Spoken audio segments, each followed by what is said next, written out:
Hello नमस्कार दोस्तों, उम्मीद है आप सभी एकदम और मन लगाकर पढ़ाई कर रहे होंगे। आज हमारा मध्यकालीन भारत के इतिहास का एपिसोड नंबर 4 है। इस सीरीज को हमने स्टार्ट किया था, इसमें हम बहुत ही तेज तरीके से मध्यकालीन भारत के इतिहास को एकदम कंप्लीट करने वाले हैं। आज बारी है दिल्ली सल्तनत की। दिल्ली सल्तनत की शुरुआत हो रही है और आज हम पढ़ेंगे पहला वंश जिसे हम कहते हैं गुलाम वंश। तो अगर मैं बात करूं दिल्ली सल्तनत की, तो आज हमें इसके बारे में पढ़ना है कि आखिर दिल्ली सल्तनत में किस वंश का शासन होगा। दिल्ली सल्तनत 1206 से आप देखेंगे कब से कब तक चला, तो आप कहेंगे 1206 से 1526 तक दिल्ली सल्तनत का शासन होता है भारत पर। और अगर मैं बात करूं तो दिल्ली सल्तनत पर लगभग 5 वंश शासन करते हैं, उनके बारे में भी हमें जानना है। अगर मैं इन वंशों की बात करूं तो सबसे पहले शासन करते हैं गुलाम वंश के शासक, उसके पश्चात आता है आपका खिलजी वंश, उसके पश्चात तुगलक वंश, उसके पश्चात सैयद वंश का शासन होता है और फिर आता है लोदी वंश। क्या आता है? तो आप कहेंगे फिर आता है लोदी वंश का शासन। तो इन 4 वंशों का शासन होता है दिल्ली सल्तनत पर। गुलाम वंश 1206 से 1290 तक, खिलजी वंश 1290 से 1320, तुगलक वंश की बात करें तो 1320 से 1414 और सैयद वंश की बात करें तो 1414 से 1451 और अंतिम में आता है लोदी वंश 1451 से 1526 तक। इसी के अंतिम शासक इब्राहिम लोदी को मारकर युद्ध में पराजित कर बाबर द्वारा मुगल वंश की स्थापना की जाती है। तो हमें इतने क्रम में पढ़ना है बेहतरीन तरीके से। अच्छा, अगर आपसे कभी भी पूछा जाए कि सबसे लंबे समय तक किस वंश ने शासन किया था दिल्ली सल्तनत पर, तो वो था तुगलक वंश। अगर मैं बात करूं कि सबसे कम समय तक किस वंश ने शासन किया था दिल्ली सल्तनत पर, तो वो था खिलजी वंश। ये बात आप ध्यान रखिएगा, नोट कर लीजिएगा कहीं ना कहीं। वैसे मैं जब आपको इन वंशों के बारे में पढ़ाऊंगा तो वहाँ पर इसका जिक्र मैं जरूर करूँगा। अगर मैं इसके बाद बात करूं तो गुलाम वंश की स्थापना किसके द्वारा की जाती है, तो कुतुबुद्दीन ऐबक के द्वारा गुलाम वंश की स्थापना की जाती है। जलालुद्दीन खिलजी के द्वारा खिलजी वंश की स्थापना की जाती है। गयासुद्दीन तुगलक द्वारा तुगलक वंश की स्थापना की जाती है। अगर मैं बात करूं सैयद वंश की स्थापना, तो वो खिज्र खां के द्वारा की जाती है और लोदी वंश की स्थापना बहलोल लोदी के द्वारा की जाती है। ये सारी बातें थी जिन्हें आपको जानना है। वैसे जब हम इन वंशों के बारे में पढ़ेंगे तो आपको बेहतरीन तरीके से सारी चीज़ें बता देंगे। चलिए, आज हमारा टॉपिक क्या होने वाला है। आज हम पढ़ने वाले हैं गुलाम वंश के बारे में। किस वंश के बारे में यहाँ लिखा नहीं जाता ज़्यादा सही तरीके से, मैं आपको एक्सप्लेन करते हुए बेहतरीन तरीके से चलूँगा। गुलाम वंश के बारे में पढ़ेंगे। तो चलिए शुरुआत करते हैं किसकी, गुलाम वंश की। चलिए नीचे आते हैं और गुलाम वंश की शुरुआत करते हैं। आपको ये वाला PDF नोट अगर चाहिए, मैं कुछ चीज़ें बता देता हूँ। अगर आपको ये वाला PDF नोट्स चाहिए तो आप हमारा क्या करेंगे, टेलीग्राम चैनल ज्वाइन कर लेंगे। क्या ज्वाइन कर लेंगे, तो आप टेलीग्राम चैनल ज्वाइन कर लेंगे। नीचे डिस्क्रिप्शन बॉक्स में टेलीग्राम चैनल की लिंक दी गई है, उसे आपको ज्वाइन कर लेना है। फिर आपको ये वाली PDF वहाँ पर मिल जाएगी बेहतर तरीके से। तो चलिए अब शुरुआत करते हैं टॉपिक की, और आज का टॉपिक है हमारा गुलाम वंश। तो चलिए अब हम उसके बारे में ही पढ़ेंगे। चलिए, गुलाम वंश की अगर हम बात करते हैं तो 1206 से, रुकिए 2 मिनट। हाँ, गुलाम वंश जो है आपका वो 1206 से 1290 तक शासन करता है और इसकी स्थापना किसके द्वारा की जाती है, तो इसकी स्थापना कुतुबुद्दीन ऐबक के द्वारा की जाती है। किसके द्वारा? कुतुबुद्दीन ऐबक के द्वारा की जाती है। ये आपको लिखा हुआ दिखाई दिया होगा। 1206 में इसकी स्थापना की गई थी। कुतुबुद्दीन ऐबक के द्वारा ही भारत में गुलाम वंश की स्थापना की गई थी। किसकी? तो आप कहेंगे गुलाम वंश की स्थापना की गई थी। और इस गुलाम वंश को हम स्लेव डायनेस्टी भी कहते हैं। क्या कहते हैं? स्लेव डायनेस्टी कहते हैं। अगर मैं बात करूं इसके पश्चात, तो आप देखेंगे कि कुतुबुद्दीन ऐबक मोहम्मद गौरी के 3 गुलामों में से एक था। पिछली वाली वीडियो मैंने आपको 4 गुलामों के बारे में बताया था, लेकिन जो मोहम्मद गौरी थे उनके जो प्रमुख गुलाम थे उनमें कौन आता था, तो उनमें 3 गुलाम बहुत ही प्रमुख आते थे। उनके नाम क्या क्या थे, तो आप कहेंगे उनके नाम थे कुतुबुद्दीन ऐबक, यालदौज और कुबाचा।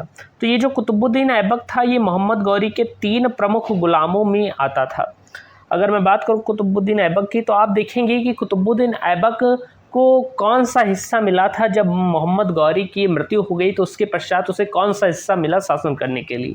तो आप कहेंगे भैया कुतुबुद्दीन ऐबक को लाहौर, दिल्ली सल्तनत, का शासक बनाया गया। यानी कि लाहौर और दिल्ली सल्तनत का जो क्षेत्र था ये पूरा किसके कब्जे में आया, तो ये आया कुतुबुद्दीन ऐबक के कब्जे में। कहने का मतलब कि मोहम्मद गौरी का जो साम्राज्य था बहुत ही बड़ा था और यह इनके तीनों गुलामों के मध्य बांटा गया था। तीनों गुलामों के मध्य बांटा गया था। आप देखेंगे तीनों गुलामों के नाम लिखे हुए हैं यहाँ पर, तीनों गुलामों के नाम लिखे हुए हैं, कुतुबुद्दीन ऐबक, यालदौज, कुबाचा। अगर मैं बात करूं कुतुबुद्दीन ऐबक की तो इसे दिल्ली सल्तनत पूरा मिला और साथ में लाहौर भी मिला जो कि वर्तमान में पाकिस्तान में स्थित है, तो ये लाहौर भी मिला। इसके साथ साथ अगर बात करें यालदौज की तो यालदौज को क्या मिला था, तो आप कहेंगे इसे गजनी का शासक बनाया गया था। यानी कि जहां का मोहम्मद गौरी शासक हुआ करता था वो वाला क्षेत्र किसे मिला था, उसे यालदौज को दिया गया था। कुबाचा को क्या मिला था, तो आप कहेंगे कुबाचा को काबुल कांधार का शासक बनाया गया था। किसका शासक बनाया गया था, तो आप कहेंगे काबुल कांधार का शासक बनाया गया था। इतनी चीज़ें आपकी क्लियर होंगी और अब हम बात करते हैं आगे की चीज़ों के बारे में। अच्छा, प्रारंभ में क्या हुआ कि कुतुबुद्दीन ऐबक ने मोहम्मद गौरी का उत्तराधिकारी बनने से मना कर दिया। उसने कहा कि भैया मैं गुलाम हूँ तो मैं उत्तराधिकारी नहीं बनूंगा।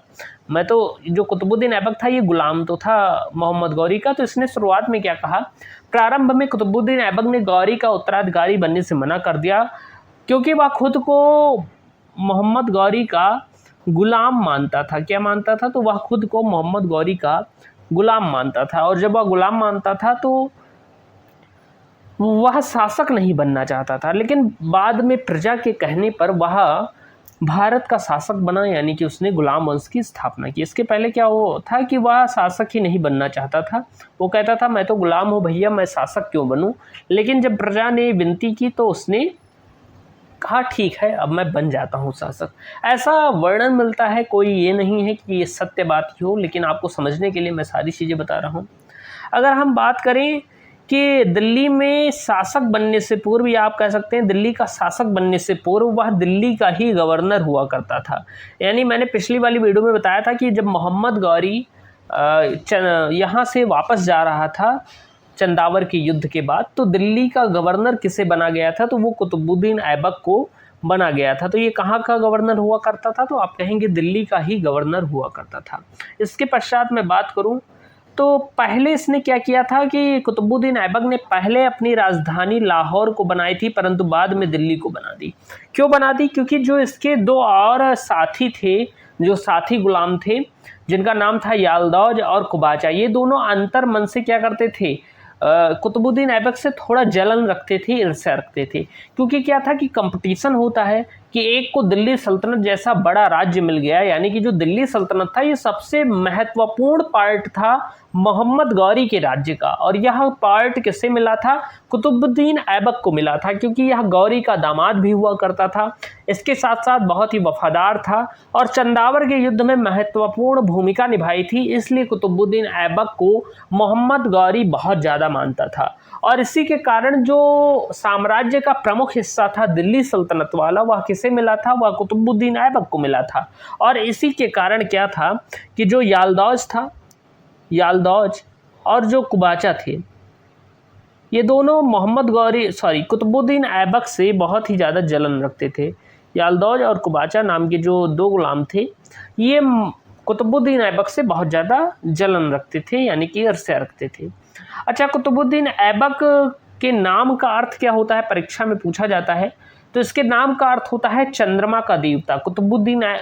कुतुबुद्दीन का अर्थ होता है चंद्रमा का देवता। इसके बाद अगर हम बात करें तो शासक बनने के बाद इसने जनता में लाखों रुपयों का दान दिया, इसलिए इसे लाख बख्श भी कहा गया। कुतुबुद्दीन ऐबक जब शासक बनता है उसके पश्चात जनता में लाखों रुपए दान करता है, इसलिए इसे क्या कहा गया था, तो इसे लाख बख्श भी कहा गया था। और परीक्षा में ये पूछा जाएगा कि लाख बख्श किसका उपनाम था, तो आप कहेंगे कुतुबुद्दीन ऐबक का उपनाम था। इसके पश्चात अगर हम बात करें तो मैंने बताया था कि कुतुबुद्दीन ऐबक स्वयं को मोहम्मद गौरी का गुलाम ही मानता था। वह शासक तो बन गया दिल्ली सल्तनत का प्रजा के कहने पर, लेकिन वह स्वयं को गुलाम ही मानता था। यहाँ पर वही चर्चा की गई है, आप देखेंगे। अगर मैं बात करूँ तो नोट कर मैंने लिखा भी है, आप देखेंगे। बहुत ही बेहतरीन नोट्स हैं, मैंने बहुत ही बेहतर तरीके से बनाया है। आप लिखेंगे कि यह खुद को गुलाम मानता था। गुलाम कहने का मतलब कि मोहम्मद गौरी की मृत्यु के बाद भी या स्वयं को गुलाम ही मानता था, या शासक बन गया तब भी, या ऐसा समझता था कि ये गौरी का ही गुलाम है, उसका प्रतिनिधि के रूप में शासन करता था। इसलिए इसने कभी सुल्तान की उपाधि धारण नहीं की। आपसे पूछा जाएगा कि दिल्ली सल्तनत का ऐसा कौन सा सुल्तान था जिसने कभी सुल्तान की उपाधि धारण नहीं की, तो वह था कुतुबुद्दीन ऐबक। कुतुबुद्दीन ऐबक ने कभी भी सुल्तान की उपाधि धारण नहीं की थी। यह कैसे शासन करता था? आप पूछेंगे भैया जब इसने सुल्तान की उपाधि नहीं धारण की तो ये कैसे शासन करता था, यानी कि किस गद्दी पर बैठता था? तो दोस्त ये सेनापति की गद्दी पर बैठता था। सेनापति की गद्दी को क्या कहा जाता था? तो आप कहेंगे सेनापति की गद्दी को सिपाह सलार कहा जाता था। यानी सिपाह सलार कहने का मतलब सेनापति ही होता है। हिंदी में हम उसे सेनापति कहते हैं और इंग्लिश में हम उसे क्या कहते हैं? आर्मी चीफ कहते हैं। कहने का मतलब कि यह दिल्ली का शासक तो बन गया, लेकिन यह कभी भी शासक की गद्दी यानी कि सुल्तान की गद्दी पर नहीं बैठा। ये शासक की बगल वाली गद्दी सेनापति जो सिपाह सलार पद होता था उस पद पर बैठता था और वहीं से अपने राज्य का नेतृत्व करता था, अपने राज्य को चलाता था। इतना वफादार गुलाम था कि यह शासक नहीं बनना चाहता था। इसके पश्चात अगर हम बात करें तो यह दिल्ली का एकमात्र शासक था, जैसा कि मैंने आपको बताया है अभी कि यह दिल्ली का एकमात्र शासक था जो कभी भी सुल्तान की गद्दी पर नहीं बैठा। इसी के द्वारा कुछ इमारतों का भी निर्माण कराया गया था। आप देखेंगे कौन कौन सी हैं, तो यहाँ पर अगर आप देखेंगे तो इसी के द्वारा इस्लाम धर्म के प्रचार के लिए कुछ चीज़ों का निर्माण कराया गया था। उनमें से एक है आपका कुव्वत उल इस्लाम मस्जिद। कुव्वत उल इस्लाम मस्जिद जो कि भारत की प्रथम मस्जिद थी, इसका निर्माण दिल्ली में कराया गया था। आपसे कभी भी पूछा जाए कि भारत की प्रथम मस्जिद कौन सी थी, तो आप कहेंगे कुव्वत उल इस्लाम मस्जिद। यह दिल्ली में स्थित है और इसका निर्माण कुतुबुद्दीन ऐबक के द्वारा कराया गया था। इतनी बात मेरी दोस्त आप ध्यान रखिएगा। इसके बाद मैं बात करूं, आपसे कभी भी पूछा जाता है कि अढ़ाई दिन का झोपड़ा का निर्माण किसने कराया था, तो आप कहेंगे अढ़ाई दिन के झोपड़े का निर्माण भी कुतुबुद्दीन ऐबक ने कराया था। यह कहाँ पर स्थित है, तो आप कहेंगे अजमेर में स्थित है। पहले ये संस्कृत विद्यालय हुआ करता था और इसी पर इन्होंने क्या किया था कि इस मस्जिद का निर्माण कराया था। यानी कि पहले अढ़ाई दिन के झोपड़े में संस्कृत विद्यालय हुआ करता था। अढ़ाई दिन का झोपड़ा क्यों कहा गया? क्योंकि यह 2.5 दिनों में ही बनकर तैयार हो गया, अढ़ाई दिनों में ही बनकर तैयार हो गया था, इसलिए इसे अढ़ाई दिन का झोपड़ा भी कहा गया। इसके बाद अगर हम बात करें तो आप देखेंगे कि गुलाम वंश की स्थापना से पूर्व 1199 में इसी के द्वारा कुतुब मीनार की नींव भी रखी गई थी। अगर आपसे पूछा जाए कि कुतुब मीनार का निर्माण किसने करवाया, तो निर्माण कराने की शुरुआत किसने की, तो वो की थी कुतुबुद्दीन ऐबक ने। निर्माण तो कुतुबुद्दीन ऐबक ने शुरू करवाया था 1199 में, लेकिन इस कुतुब मीनार को पूर्ण कराने वाला शासक कौन सा था, तो वो था इसका दामाद इल्तुतमिश। आगे चलकर यह गुलाम वंश का शासक बनेगा जिसे हम इल्तुतमिश कहते हैं। इस वंश को हम शमसी वंश भी कह देते हैं, लेकिन यह गुलाम वंश के अंतर्गत ही आता है।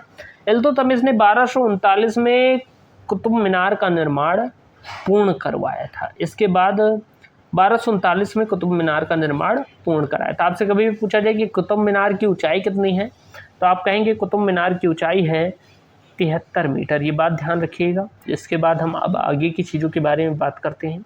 चलिए आगे की चीज़ों के बारे में बात करें तो पूछा जाता है कि कुतुबुद्दीन ऐबक ने कुतुब मीनार का निर्माण किसकी याद में करवाया था, तो आप कहेंगे कि कुतुबुद्दीन ऐबक ने, कई लोग जानते हैं कि ये जो कुतुब मीनार है इसी के नाम पर पड़ी है क्योंकि कुतुब इसमें भी आता है और उसमें भी आता है, तो ऐसा बिल्कुल नहीं है। कुतुबुद्दीन ऐबक ने यह मीनार का निर्माण अपने गुरु कुतुबुद्दीन बख्तियार अल काकी की याद में बनवाया था। यानी कि ये जो कुतुब मीनार बना है ये इसने अपने लिए नहीं बनवाया था, अपने गुरु की याद में बनवाया था जिनका नाम था कुतुबुद्दीन बख्तियार अल काकी। तो ये बात आप ध्यान रखिएगा क्योंकि बच्चे इसमें बहुत ज़्यादा कंफ्यूज हो जाते हैं। कुतुबुद्दीन ऐबक नाम है, मीनार का नाम कुतुब मीनार है, तो कह देंगे कुतुबुद्दीन ऐबक ने अपने लिए बनवाया था, लेकिन यह बिल्कुल गलत हो जाएगा क्योंकि कुतुबुद्दीन ऐबक के जो गुरु थे उनका नाम था कुतुबुद्दीन बख्तियार अल काकी और इन्हीं गुरु की याद में कुतुबुद्दीन ऐबक ने कुतुब मीनार का निर्माण शुरू करवाया था। हालांकि निर्माण होते होते ही इसकी मृत्यु भी हो गई थी। तो इसके पश्चात इसका दामाद इल्तुतमिश यहाँ का शासक बना था और उसके शासन काल में कुतुब मीनार का निर्माण पूर्ण हुआ था। ये बातें आप ध्यान रखेंगे। अच्छा, कुतुबुद्दीन ऐबक को पूरा कुरान भी याद था, इसलिए इसे कुरान खान भी कहा गया। ये बात आप ध्यान रखिएगा कि कुतुबुद्दीन ऐबक को पूरा कुरान याद था, इसलिए इसे कुरान खान भी कहा गया। ये इसकी उपाधि है। आपसे पूछा जाएगा कि भारत दिल्ली सल्तनत के किस सुल्तान को कुरान खान कहा गया है, तो आप कहेंगे कुतुबुद्दीन ऐबक। इनके दरबार में जो कुतुबुद्दीन ऐबक थे, इनके दरबार में मिनहाज उस सिराज रहा करते थे, जिन्होंने एक पुस्तक लिखी थी जिसका नाम था तबकाते नासरी। ये बात आप ध्यान रखिएगा, इनकी पुस्तक का नाम मिनहाज उस सिराज की पुस्तक का नाम तबकाते नासरी है। इनके दरबार में हसन निजामी भी रहते थे, जिन्होंने ताल उल नासिर नाम की पुस्तक भी लिखी थी। ऐबक का सहायक जो सेनापति था उसका नाम था बख्तियार खिलजी। ये भी कहा जाता है कि ये भी मोहम्मद गौरी का ही गुलाम हुआ करता था। तो बख्तियार खिलजी इसका क्या था, सेनापति था। आगे चलकर आप देखेंगे तो नालंदा विश्वविद्यालय का जो ध्वस्त करेगा वो बख्तियार खिलजी ही करेगा, नालंदा विश्वविद्यालय को ध्वस्त करेगा। तो ये बातें आपको ध्यान रखनी है। इतनी चीज़ें आपको समझ में आ गई होंगी। चलिए आगे के बारे में बात करते हैं। आगे की चीज़ के बारे में बात करें तो आप देखिएगा 1210 में क्या होता है कि पोलो, जिसे हम चौगान कहते हैं, चौगान खेलते वक्त पोलो तथा चौगान खेलते समय कुतुबुद्दीन ऐबक गिर गया था और इस घोड़े से गिरकर ही इसकी मृत्यु हो गई थी। इसकी मौत लाहौर में हुई थी और लाहौर में ही इसकी कब्र है। 1210 में क्या था कि पोलो यानी कि चौगान जिसे कहते हैं, इसी को खेलते वक्त इसकी मृत्यु हुई थी और लाहौर में इसकी कब्र भी है। तो बहुत कम ही दिनों तक इसने शासन किया। आप देखेंगे मैंने आपको बताया होगा 1206 में इसकी स्थापना की थी इसने, गुलाम वंश की, यहाँ पर देख सकते हैं। और मृत्यु कब हो गई तो आप देखेंगे 1210 में। सिर्फ 4 साल तक इसने शासन किया। तो गिरते पड़ते किसी तरह इसने शासन किया। अभी तक दिल्ली सल्तनत एकदम अच्छे तरीके से इस्टेब्लिश नहीं हुआ था। आप देखेंगे जो बख्तियार खिलजी होगा, इसने क्या किया था, इसने नालंदा विश्वविद्यालय को ध्वस्त कर दिया था। इसी ने तुड़वाया था, या आप कह सकते हैं आग लगा दी थी नालंदा विश्वविद्यालय में। कुतुबुद्दीन के समय बख्तियार खिलजी बिहार प्रांत का राज्यपाल था तथा इसी के द्वारा बंगाल के सेन वंश के शासक पर हमला कर बंगाल के कुछ क्षेत्रों पर भी कब्जा किया गया था। इसने क्या किया था, कुतुबुद्दीन ऐबक के समय यह बिहार प्रांत का क्या हुआ करता था, राज्यपाल हुआ करता था। कुतुबुद्दीन ऐबक के ही अंतर्गत कार्य करता था, आप कह सकते हैं इसी का गुलाम था। और इसी ने नालंदा विश्वविद्यालय को ध्वस्त किया था, क्योंकि यह बिहार का गवर्नर हुआ करता था। बिहार में है नालंदा विश्वविद्यालय, इसलिए इसने यहाँ पर ध्वस्त कर दिया था नालंदा विश्वविद्यालय। तो चलिए, उम्मीद है गुलाम वंश में कुतुबुद्दीन ऐबक के बारे में आज हमने पढ़ लिया है। वैसे पूरा गुलाम वंश बहुत बड़ा है, तो हम उसे धीरे धीरे पढ़ते चलेंगे बेहतरीन तरीके से। उम्मीद है आज की ये वीडियो आपको पसंद आई होगी। वीडियो पसंद आई हो तो चैनल को सब्सक्राइब कर लीजिएगा। इस PDF चाहिए अगर इस नोट्स की, तो आप डिस्क्रिप्शन बॉक्स में टेलीग्राम चैनल की लिंक है, वहाँ से क्लिक कर देख सकते हैं। मिलते हैं अगली वीडियो में, तब तक के लिए जय हिंद, वंदे।